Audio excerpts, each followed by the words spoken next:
Sono passati 4 mesi da quel maledetto 15 settembre in cui Chiara stava passeggiando per Napoli e è andata incontro al suo drammatico destino. 4 mesi senza ancora alcune risposte e soprattutto forse senza le parole, quella parola scusa che nonostante il dolore ad una famiglia farebbe un po' bene, sarebbe un po' un balsamo. Sì, ha proprio ragione, cioè quello che manca non è la parte della giustizia, perché avrà il suo corso, hanno 6 mesi di tempo per sciogliere, per depositare gli atti, quindi prima o dopo si arriverà a una conclusione dal punto di vista della giustizia.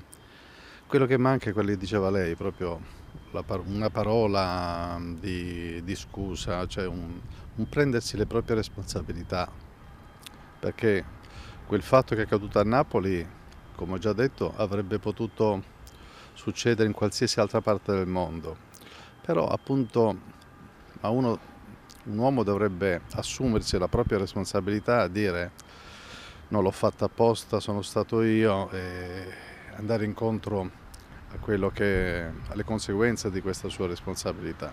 Quello che manca appunto è questa presa di responsabilità che avrebbe dovuto esserci e ancora non c'è.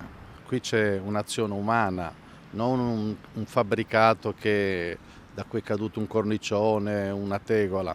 Qui c'è un'azione umana, quindi è proprio una responsabilità personale di questi signori. Un'assenza di scuse che pesa sul dolore immenso della famiglia di Chiara, che attende il corso delle indagini, certi e fiduciosi della giustizia. Papà Gianfranco è sicuro che la verità verrà fuori, ma ammettere le responsabilità sarebbe stato un segno importante in questa triste storia che ha strappato per sempre il sorriso e l'affetto di una figlia alla sua famiglia. Ci può lasciare con un ricordo di Chiara?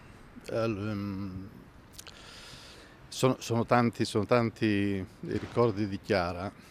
Forse quello che mi viene in mente adesso è il sorriso e l'abbraccio. Quando lei tornava da Parigi in aereo, andavo a Venezia a prenderla